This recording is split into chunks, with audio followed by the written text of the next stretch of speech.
Hey guys, welcome back. Today we're giving you the second half of our Week 5 fantasy football starts and sits. We're here to help you make all the right decisions on who you should keep in your lineup and who you should keep on your bench. Let's start this fantasy football podcast right meow. Kyle, hit that drop.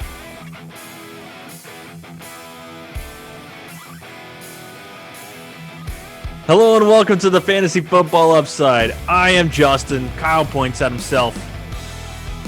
Thanks for stopping by our Fantasy Football Podcast and YouTube channel. We appreciate it. We like to point fingers.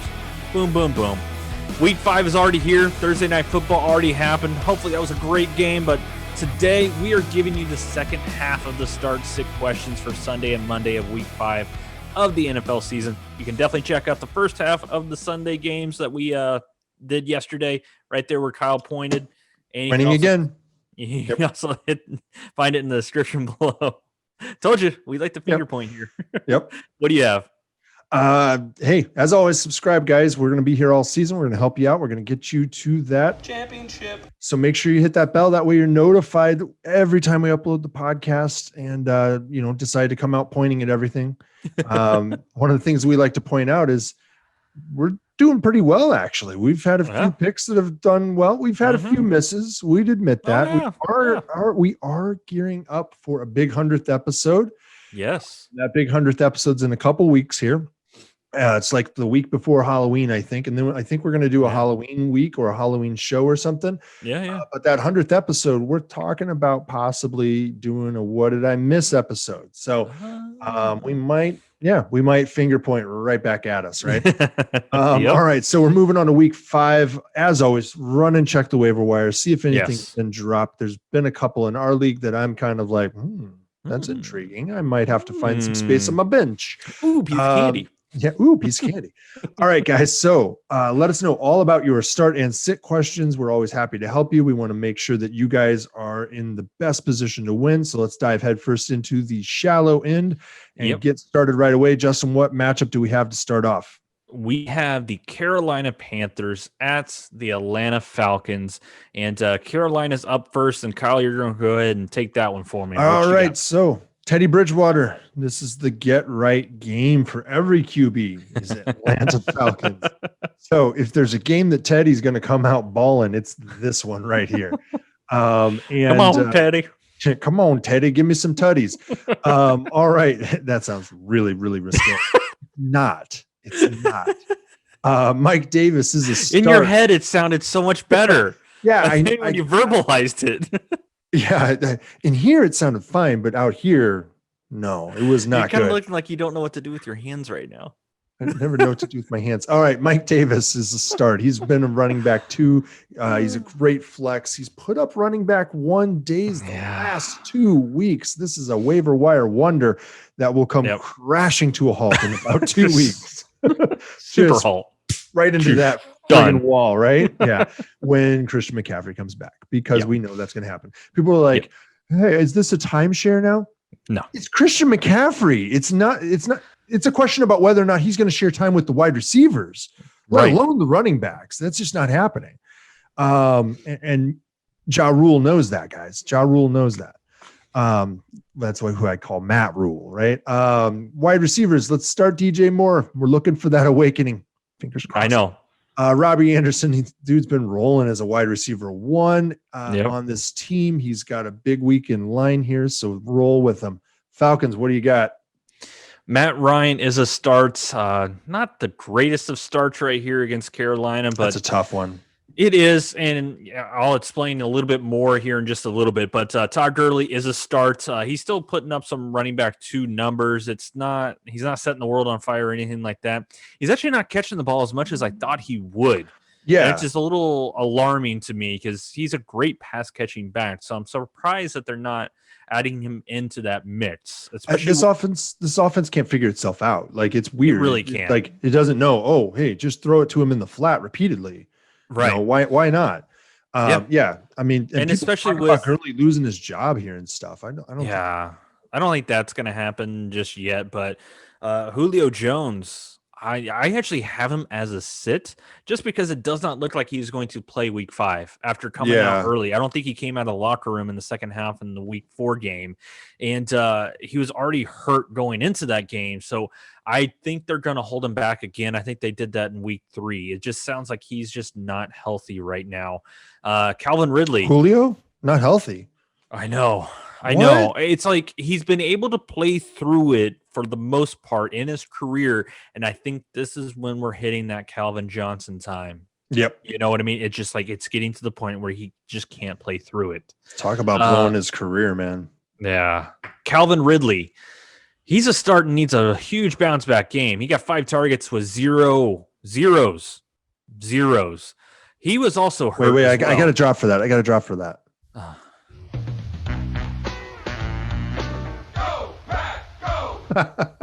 All right, for everybody that's still watching us, for the 3 people who are still watching, yes. Hi, Mom. Right. My mom too. Hi. But he was nursing an injury going into it, and you could tell he was just not 100%. Russell Gage, he is a definite start if Julio Jones is out, but even he didn't put up a great game last week. Yes, okay, they were going against the Packers, good pass defense, yada yada yada. So once you get past the mid-level, that's right. Linebackers aren't as good. So right, and hence why I would still go ahead and start Hayden Hurst. I think he could have a good game. Still, he should. I mean, this guy disappears a lot too. He really does. It's weird. I mean, he is getting like right around 5 targets a game, 5-6 targets a game, which is a pretty decent pace when you do the math on it on a 16 game season. That's right around 80 plus. Carry the 2. Something like adds that. Up. Yep, that adds. All right, so write that down. Write that down. Here we go. Write that down. All right, so let's move on here to the Dolphins and the Niners. Dolphins at Niners. I'll take the Dolphins here. We've got Ryan Fitzpatrick. You got to sit him here. There's better options on the wire if you're dealing with bye weeks, or you've got the Titans. If you've got Tannehill. Running backs. Real quick, rumors out there that they're flirting with the idea of putting Tua in. They're already doing the whole, are we going to come out and say that Ryan's the starter this week? They're already having to make those announcements now. So just keep an eye on that situation. I don't really see why. I mean, I don't see why. I don't think that team gets any better by putting Tua out there. Not right now. No, it doesn't. Not with a non-100% Tua. Oh, well, even still, like he's not going to improve that team enough. It's not just the quarterback spot that's the problem. It's not. I mean, you've got the next guy that I'm going to talk about, Myles Gaskin. Why is Myles Gaskin your starting running back essentially, right? He's the only one worth playing, and that's in flex only. Devontae Parker, that's a smash play. I think that's a good play this week, actually. The 49ers have been vulnerable in the secondary, and so I'm starting Devontae Parker. Fitzmagic has said even if he's covered, he's still going to continue to force the ball to Parker. He's doing that despite everyone else. Isaiah Ford, we mentioned, watch him in PPR leagues. He is getting a ton of targets, but he is not a start this week. And Gasicki is not a start this week. This is a bad matchup for him. So what do you got on the Niners? For the Niners, going to go ahead and sit all the quarterbacks because we don't know if Jimmy Garoppolo is going to come back. Nick Mullins came in and It don't matter. He got benched for CJ Beathard of the Iowa Pride. So for running backs, I am going to start Raheem Mostert if he's playing. He was limited in practice for Wednesday, so that actually does put him in line to play on Sunday. So just keep an eye on those Thursday and Friday, especially like Friday. Full participant or even a limited participant in that practice, he's good to go. I would still actually start Jerick McKinnon in the flex. Even with that in a PPR, I think they're still going to have enough value there. And when it comes to wide receivers, I'm going to talk about it. We don't really talk too many about sits, but I'm still going to sit Debo, even though he came back last week. Go ahead and hit that drop. Debo! Yeah. Give him another week coming back from injury. So if for some reason, he is available right now in your league, go ahead and pick him up. He should not be available right now because he did come back last week. Brandon Ayuk is a start if you need a desperation flex right now. He adds a decent little rushing floor. I mean, truthfully, he's Debo 2.0. So it's going to be really weird to see how this is going to shake out when it comes to their usage together. And of course, hey, George Kittle, that's a start. Back to yes. I mean, he's back to his badass self. I mean, you saw what he did last week. That was just insane what he did. Yep. So what was it? 15 targets, 15 catches, 180 yards, and a tutty. And who else they gonna throw to? Well, and it's just fun to watch him take a 2-yard out and turn it into 15 and 3 or 4, broken tackles. Dragging people. Just dragging people. All right, Giants at Cowboys. We've got the Giants up first here. Daniel Jones is a start as a bye-week streamer. He could be a good stash going forward as well, because after they've weathered this really tough part of their schedule, the rest of the schedule is actually pretty much cake. Now, it's the Giants, so I don't know how much of that cake they can actually eat, but it is one worth considering there. Running backs, none of them. Don't start any of them. Darius Slayton is the only wide receiver I'm considering. I would expect that this is the breakout, actually. I think that the Cowboys are pretty vulnerable at times. The offense can't seem to stay on the field long enough for that defense to stay, rested. Yeah. And then they just start getting beaten down the sidelines and stuff. Evan Ingram's the only other start that I've got for you. I think that all those guys are solid plays. I wouldn't expect to have anybody like give you a, top flight performance, but I would expect them to all present value that's solid enough for you to maybe drag down that win. Mm-hmm. So for the Cowboys, this is one of those where, in real life, the Cowboys are stinking. Yep. But in fantasy life, hell yeah. Let's fire them all up. We got Dak Prescott as a start. Is he going to get 500 yards and a loss? Hey, fantasy football, we give zero you-know-whats when it comes to what real-life football score. So, hence Devontae Parker. Right. All year Amari Cooper is a start. CD Lamb is a start. Michael Gallup is the start, but, man, he's the lowest upside of the 3 top wide receivers, which is kind of shocking. Definitely keep an eye on that Cedric Wilson. I mentioned that, I think, last week. Just keep an eye on him if one of the 3 get hurt for some reason. Dalton Schultz, man. Yep. I said to hold last week, and that was one of those ones where whenever we do our 100th episode, I might go ahead and mention that I missed on that one. He is nursing a thigh injury, but it does sound like he's going to play. I think he is going to become more and more a startable tight end throughout the rest of the year. It's just a nature of their game, of their offense. That offense, Yep. All right, so up next here. we have the Colts at the Browns. I'll take the Colts first here. Phillip Rivers is a sit. Jonathan Taylor is a start. That's only start in the running back room. Man, this wide receivers, man. I'm actually sitting everybody. I'm just going to go ahead and sit everybody. If you are T.Y. Hilton fantasy football owner, I'm sorry, because it's just like you're not getting those consistent numbers that you're used to getting out of T.Y. Hilton. And we keep saying it's going to happen, it's going to happen, it's going to happen. And I'm just going to wait until it does happen. And it's consistently 50 yards. Yeah, but with how many touchdowns? Yeah. Yeah. So you may be able to get more out of some of your wide receivers that you have on the bench right now. Yep. So Zach Pascal is one to actually keep an eye on with all the injuries to all these other wide receivers. He could be one that could possibly own if he shows out. So then when it comes to tight end, I am going to start Mo Alley-Cox moving forward. He is a start. Usage was a little down last week whenever all 3 tight ends were on the field. But you get down to that red zone, and you just throw it to the big guy that's 6'7". Yep. 275 pounds. Just throw it to him. Yep. All right. On the Browns here, I am going to say start Kareem Hunt and start OBJ, start Jarvis Landry. Don't expect much out of either of those guys. And that's it, really. I'm not starting a whole lot. This is number 1 defense in the league, guys. This is number 1 defense in the league. It's not not a team you want to go against. All right, so Broncos, which is really rare for someone to say that. Number 1 defense in the league, and it's the Indianapolis Colts. Sorry, as a Colts fan, that's just. If If only they had an offense. I know, right? Yeah. That would be nice. That would be great. But I mean, they have plenty of time each game to try to figure stuff out, and they seem not capable of it. I know. It's weird. We'll see if they can run on the Browns. I think they just love to control the clock and then just hope their defense can hold up for some reason. I don't get it. I mean, it's stupid. If your defense is that lockdown, you can run a lot, but you can take chances. Look, no team in the NFL, in modern NFL, can win unless they've got like 2 to 4 explosive plays per game. And you don't get explosive plays on 3 yards of carry, which is what they're getting.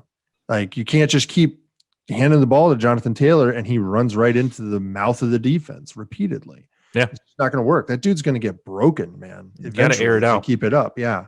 Got to air it out. And I don't know, maybe Philip Rivers, I haven't been watching that closely. Maybe he's got a noodle for an arm. I don't know. Maybe he's pulling an old Drew Brees. All right. Yep. Drew Brees. Let's move on here to the Broncos at the Patriots. Speaking of bad QBs, the Broncos and bad QB evaluation, right? Because that is John Elway's special. Right now, they're all sits. Ripien showed that he was okay. Yeah. I wouldn't expect a whole lot out of the cousin of Angela Ripien. Look her up. She's the daughter, I think, of Mark Ripien, which is Brett Ripien's uncle, who, for those of you who don't know, back, I think, 90, 91, 92 in that region was when they won a Super Bowl when he won a Super Bowl with the Redskins. Yeah. What was the running back they had on that team? That's like a mythical figure now. And he had like a 6-game stretch where he was just unstoppable and then never did anything after that. He was one of the first like real gym rats kind of guy, one of the first high motor kind of guys. Yeah. Built like Mike Allstott, that kind of thing. Okay. Yeah. I see what you're doing. See where I'm heading? Yeah. Good old coach speak, right? Or that's actually like booth speak. That's media speak right there, man. Yeah. Code. All right, running back, starting Melvin Gordon. Look, if Lindsey's playing, expect less. Lindsey, I'm not starting. Royce Freeman, I'm not starting, obviously. Wide receivers, Jerry Jeudy is a start, but don't expect a whole lot. Despite his blow up last week, I call it as a blow up. It wasn't really a blow up, but despite that, he only actually saw 4 targets in that game. So that's a little bit of a misleading statistic there. I am going to go ahead and say start Tim Patrick. Ooh. If you have not run and grabbed him off your waiver wire or watched our waiver wire episode, you should. That guy is wide receiver 2 on that team, and he's kind of got it locked down, actually. Yeah. And he's killing it, actually. He's getting a ton of volume, and he's putting up some serious numbers in the last 2 weeks. So I'm going to call for it and say start him here. The Patriots are very beatable right now. And guess who just hit COVID IR is Stephon Gilmore. That defense is going to struggle on the back end. Don't matter who's throwing the ball. Doesn't matter who's throwing the ball. Yeah. All right, what do you got on the Patriots? I'm saying Noah Fant, by the way. Obviously, he's out. Yeah, I don't know if they've ruled him out just yet, but they did. They declared him out. Yep. Okay. It's official. All right. It's official that he and Hamler are both out. Okay. Cam Newton is a start if he gets cleared in time. That's looking unlikely at this point. It does not look like he's going to get cleared. So, we're not going to go ahead and start Jared Stidham. And how the heck does Brian Hoyer still have a job? I mean, that was really bad what we just saw in that game. And then it's like having a coach's son on the field. It really is. Maybe that's why Belichick goes for him. I mean, it's been. He does really love those guys that are like that. Well, he usually has been able to get the most out of his abilities. That is something that you really look for. Got to have abilities. Yeah. I mean, if he wants to pay me the same amount he's paying Hoyer, I'll do the same job. I'll do it just as well. I'll bring your abilities. I'll bring my abilities. All right, in running back room, I will start James White in a PPR flex only. This was kind of, I wouldn't say random, but they threw Sony Michel on the IR right before last week's game and brought Damian Harris off the IR. I am still going to sit Damian Harris at the time because he only played 22 snaps, even though he got 17 carries. So yeah, but they're bringing him, easing him back in, maybe. That could be it, but it's going to be really hard to replicate that kind of usage out of that many snaps. So just keep an eye on it. If he is available, go out and get him right now. If for some reason he is how many available. Snaps did they have? Oh, you're probably looking 50, 60 snaps. You think they did on that game? Yeah, I would say that's probably about average. I mean, you can look it up. Average, but I don't know that they. I don't know that they did. I don't know that they did. I'm not sure. I thought that they. Well, I'll go into the wide receivers, and you can go ahead and take a peek. No, it's okay. We'll let everybody correct us. That's fine. Right. All right. Julian Edelman. Start if you have to, man. That week 4 game, that was possibly the worst game of the last decade for Julian. A couple drops in there, and I think both of the drops went for interceptions, and they were just disasters. Yeah. N'Keal Harry is still a sit. I mean, he's just not consistent enough. Mm-hmm. Keep an eye on Demir Beard. He put up a 10-target, 5 catches, 80 yards. Just keep an eye on him whenever Cam does come back. Yep. Definitely wouldn't start him or anything like that, especially if Jared Stidham's throwing the ball. Yep. So, all right, we got Sunday Night Football. We have the Vikings at the Seahawks. Kyle, hit me with the Vikings, sir. All right. Kirk Cousins is a start as a streamer this week only. Do not plan on keeping him around. This should be a shootout to some extent. Both teams want to run and control the clock, so they might have just a détente here where they're both just trying to run and punt and nobody's scoring until both teams will go, oh yeah, forward pass. That's a thing now. Dalvin Cook is a start. Adam Thielen is a start. Justin Jefferson is a start. These are good matchups for Thielen and Jefferson, and I would imagine actually for Dalvin Cook as well. I think that this defense have performed well against running backs, but I don't think that they've been in trouble yet. Dalvin Cook is the number 1 running back as far as yardage, I believe, in the league right now. Yeah. And so I think this is he's done some special stuff with the ball, man, so far this year. I don't know if you saw that touchdown run last week. He was tackled. He was straight up tackled and spun out of it somehow. So it's insane, beast, man. Yeah, he is. It's crazy. And I don't really enjoy that other than the fact that, if I have him on a team, then that's nice, but I don't really enjoy seeing the Vikings do well. All right, let's talk about the Seahawks. All right, Russell Wilson is a start, Mr. What is it? What's his name? What does he like to call himself? Russa. Wow, that's what we call him. Unlimited. What is it, Mr. Unlimited? Yeah, Mr. Unlimited. Alrighty, Chris Carson is a start. What knee injury, Kyle? Yep. That was a great recovery from a Bush League Gator roll that happened. To the Cowboys player that pulled that crap. Don't be that guy. Don't be that guy. Just don't be that guy. Nope. And that was what's weird, man. Carlos Hyde. It was throughout the whole week they were like, Carlos Hyde's going to play. He's going to start. Fire him up. Get him in there. And then all of a sudden, right before the game, Chris Carson's active and Carlos Hyde is not. Drop him if you need room. Yep. I'm serious. Just drop him if you need room. Yep. Tyler Lockett is a start. DK Metcalf is a start. They're looking like top tier wide receivers right now. Yep. Nothing in the tight end room that I'm really looking forward to. So we can move right on to Monday Night Football. All right. So we got Chargers at the Saints, but they might both be at Indianapolis this week. Instead. Yep. Let's talk about the Chargers here. I actually am. If Justin Herbert is declared the starter, I'm saying you can start him. I think he's a QB1 this week if that happens. He has performed admirably, stepping right in and getting the job done. Austin Eckler, if you haven't heard, is out roughly 4 to 6 weeks. Most likely at the point that we're recording this episode, they have yet to declare him or put him onto the IR. They are still just listing him as out, which is frustrating because waivers obviously cleared before he was put on IR, which screws a lot of people over. And fantasy football is more important than actually determining whether or not the guy is capable of coming back in 2 weeks instead of 4. I mean, you don't have to tell us that. No, we know this. These are facts. These are facts. My favorite is when football players say, "Stop DMing me about your fantasy football team," and it's like, first of all, don't do that stuff. Don't DM players about it. But at the same time, you got to recognize that fantasy football is kind of the reason that you get paid as much as you get paid in football. All right. Josh Kelly is a start, but I would be cautious with that. I think that he's just in a committee here. Don't expect him to get more than, and I think this is probably high, 65% of the work out of that backfield. I think that's pretty high.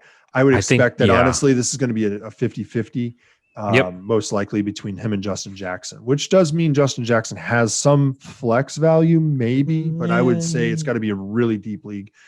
Keenan Allen is a start. He's seeing a ton of targets, obviously. Mike Williams is a start in a flex only if he actually plays.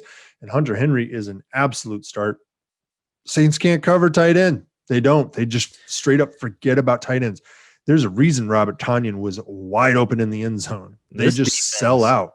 Has regressed quite a bit. Yeah. Previously, I feel like you probably wouldn't even think about starting a rookie quarterback against the Saints, but that's very viable, like you said. Yep. Alrighty, for the Saints, I will start Drew Brees, but it's once again, you may need to look for other options soon. And the dude can't throw it more than 10, 15 yards right now, and it's just kind of sad to see. Alvin Kamara is a start. Latavius Murray is a start in a flex if desperate.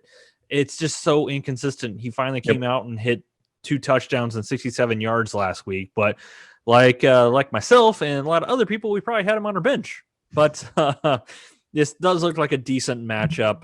Wide receiver, I mean, if Michael Thomas plays, you're going to start him. You're just not going to get all of Michael Thomas just yet. But if he does not play, Emmanuel Sanders is a start in a flex. He finally appears to have some sort of connection with Drew Brees. Traquan Smith is I would say he's a start as well in a flex if Michael Thomas is still hurt. He caught a couple touchdowns last week, but that's about all I have for the Saints. So a couple of wide receivers, definitely Kamara. So I think this is going to be a pretty good game. It'll be kind of cool. It's in my backyard if it happens here in Indy. Yep. All right, guys, make sure that you check out the episode that's on the screen here with the matchups, the first half of the matchups of the Sunday and Monday games. And make sure you also hit that subscribe button as well as the bell so you're notified every time we upload the best fantasy football podcast on the internet. We thank you for being a fan of the Upside, and we will see you next time. Bye. See you guys.